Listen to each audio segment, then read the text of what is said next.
Right, okay, yeah, I'm Nicola Mullins. I'm a clinical scientist from Lincoln, which is about the East Coast of the UK.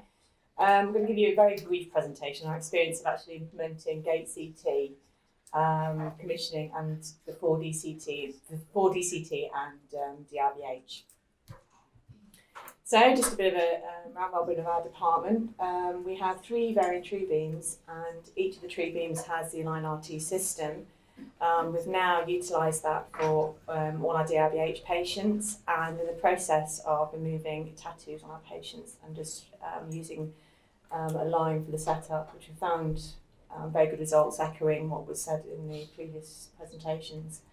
We have the Canon large bore CT scanner, which we purchased in 2013, and we also got the Vision RT Gate solution for the Canon scanner, because there was no 4D option on it. And then we also have the Eclipse treatment planning system, ARIA record and verify, and a full brachytherapy service.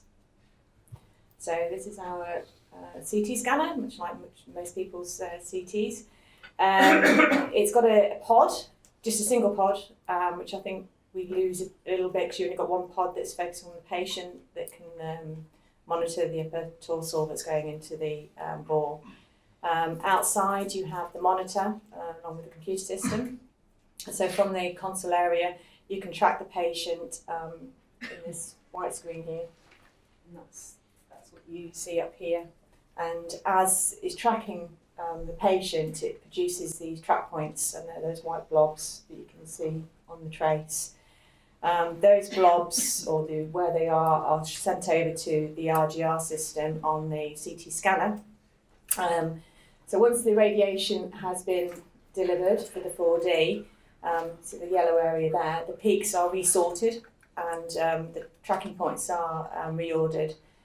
So then you have to go back and check they're all correct in the CT scanner, which is a bit of a long process before we do the retrospective binning of the breathing cycle with the images. So before we start commissioning the GateCT system, we have to consider the errors for this 4D. They stem from the regular breathing patterns, to the CT image reconstruction algorithms, and sorting of the reconstructed CT images with the actual respiratory signal from the gate system, and also data integrity. Do we trust what was coming out from both gate and from the CT scanner? So we had limited control over 1. We hit that bombshell when we actually started the pilot, how difficult patients could be. But between 2 and 4, we could actually analyse it with science and make sure everything was accurate. So we have the CIRS motion phantom. I'm sure people are familiar with that phantom. At the top is the surrogate surface, which is supposed to simulate a patient's breathing. And then you've got a phantom that's got various inserts that you can image in the actual scanner itself.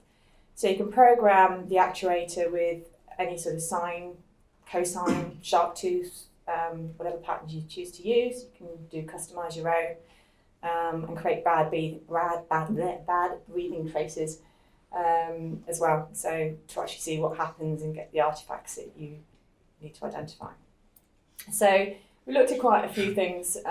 So initially, GateCT was new to us. We wanted to look at the trace accuracy, what was actually being put in on the phantom to what Align was actually seeing. I keep calling it Align, GateCT, seeing.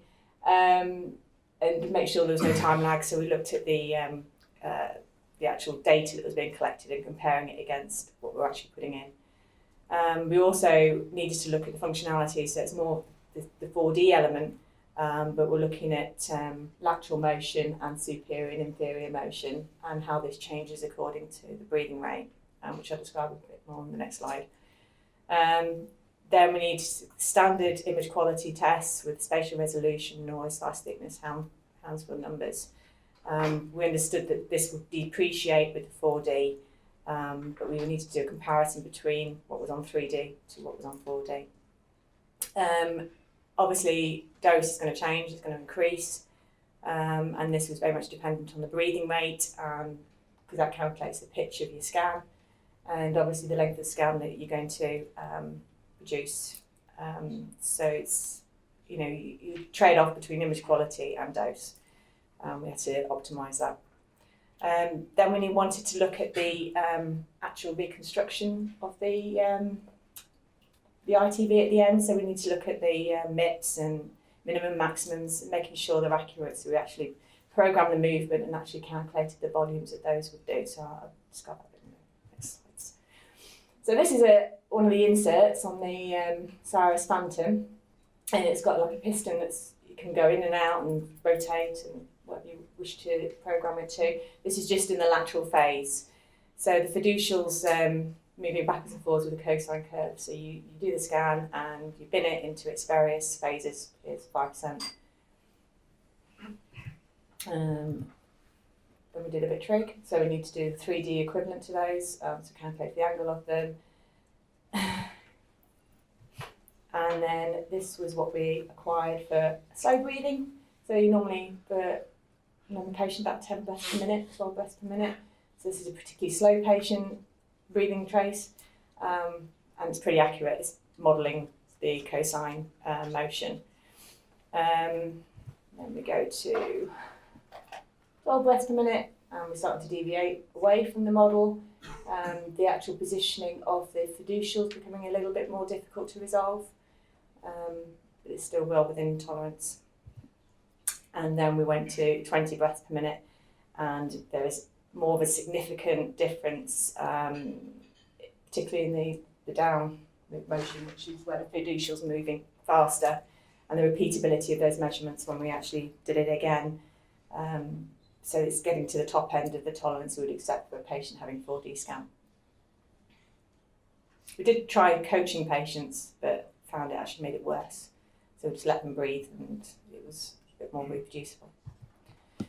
So like most things, we already had daily QA, so you have your calibration plate that's more narrow than the one that you use on a line, so it can go into the ball.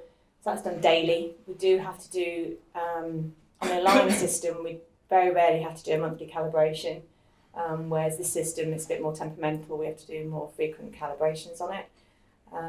But with that, we also wanted to introduce more rigid quality assurance for the 4D element.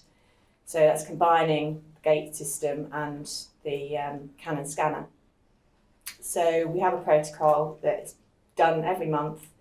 No interference as far as the RGR are concerned, so the triggers go automatically over to the CT and it's automatically reconstructed.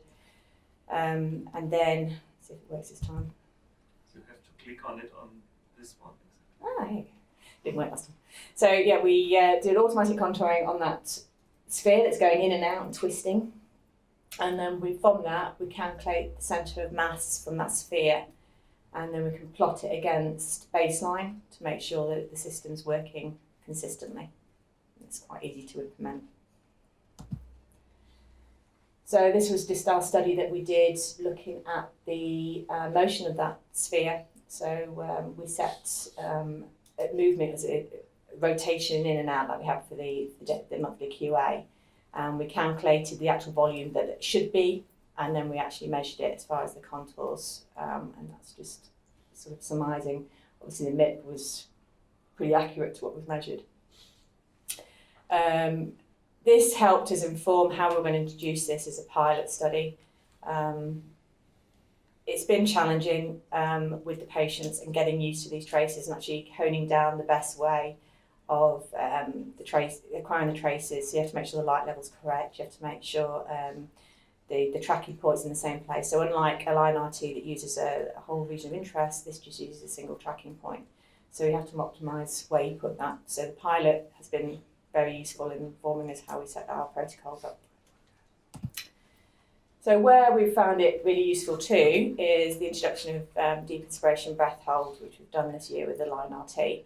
We're able to simulate the process and make sure the patient's suitability. And I think we've only had one patient we struggled with that we've had to get back, but we've generally been able to deep inspiration breath hold set up all our patients.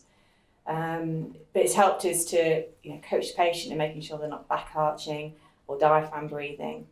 but also how they're actually holding their breath. Have they got the maximum vertical, and are they sustaining it? So we did find that a number of patients were increasing their breath or decreasing their breath, just very slightly, but enough to make sure that we instruct them not to do that.